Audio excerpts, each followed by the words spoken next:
नमस्कार, मी Priyanka Gaikwad. Pune prime news मध्ये तुम्हा सर्वांचं स्वागत. पुण्यात शिवसेना ठाकरे गटाकडून आंदोलन करण्यात येत आहे. मालवण येथे 28 ऑगस्टला ठाकरे गट आणि राणेंमध्ये जो राडा झाला, यानंतर राणे यांनी धमकी दिली.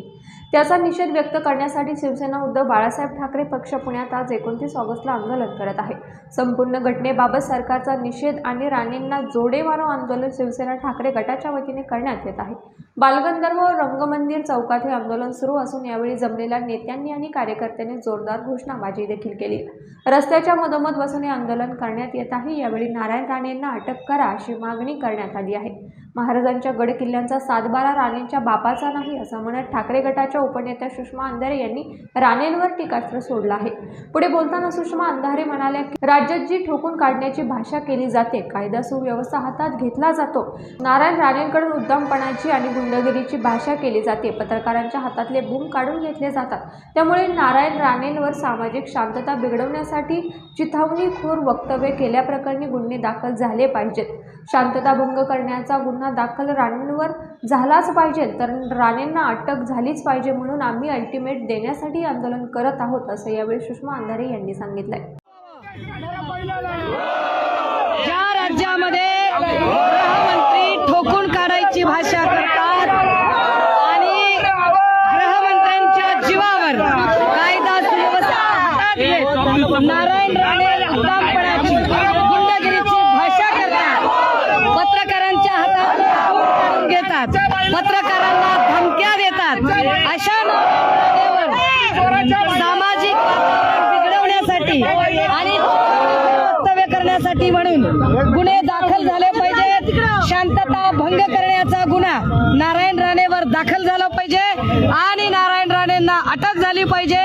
म्हणून आम्ही अल्टिमेट देण्यासाठी हे आंदोलन करत आहोत. काल त्यांनी भाषा वापरली. नारायण राणेंनी जी भाषा वापरली तो त्यांच्या संस्काराचा भाग आहे. नारायण राणेंनी त्यांचा संस्कार, त्यांचा इतिहास दाखवलेला आहे आणि तो इतिहास काय आहे, तो इतिहास मी बैजवार पत्रकार परिषदेमध्ये सांगणार आहे.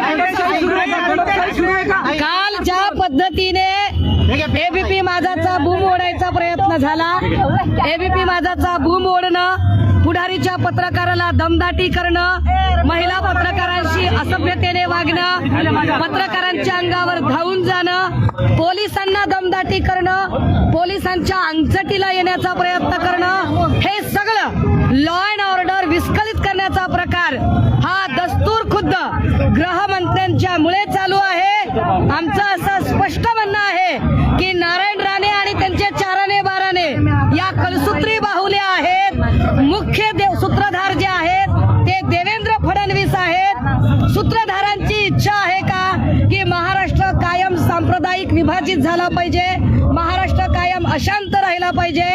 देवेंद्र फडणवीस नावाच्या सूत्रधारांनी आता उत्तर देण्याची गरज आहे की नारायण राणेला तुम्ही जाणीवपूर्वक फक्त आणि फक्त महाराष्ट्र अशांत करण्यासाठी मोकळा सोडलेला आहे का? काल जे नारायण राणे म्हणाले की इकडे यायचं नाही, इकडे यायचं नाही, शिवाजी महाराजांनी बांधलेल्या गड किल्ल्यांचा सातबारा हा नारायण राणेच्या बापाचा नाहीये, हा सातबारा महाराष्ट्राच्या बापाचा आहे. नारायण राणेचा आणि म्हणून नारायण राणेंवरती सामाजिक अशांतता निर्माण केल्या प्रकरणी, सामाजिक सलोखा भंग केल्या प्रकरणी, वारंवार चिथावणीखोर वक्तव्य केल्या प्रकरणी नारायण राणेंवर गुन्हे दाखल करण्याची जबाबदारी देवेंद्र फडणवीसांची आहे. आणि जर देवेंद्र फडणवीस नारायण राणे यांच्यावर गुन्हे दाखल करणार नसतील तर याचा अर्थ असा आहे की नारायण राणे, नितेश, निलेश या निव्वळ बाहुल्या आहेत. मूळ देवेंद्र फडणवीस खरे सूत्रधार, ज्यांना जाणीवपूर्वक इथलं वातावरण खराब करायचं आहे. भविष्यात फक्त शिवसैनिकच नाही, कारण सरकारला आंदोलन हाताळता येत नाही, सरकार आंदोलन चिरडण्याचा प्रयत्न करतं.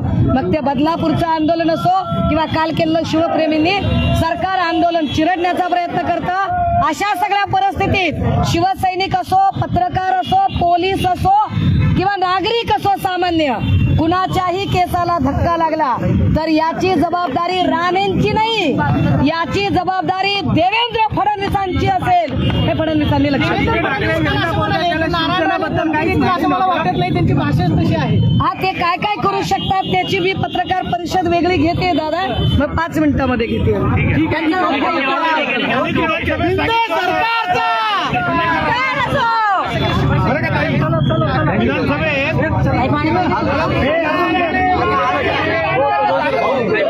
विधानसभेत नाराज झाले की हे भूमी हे माझा हे सांगितलं होतं ना.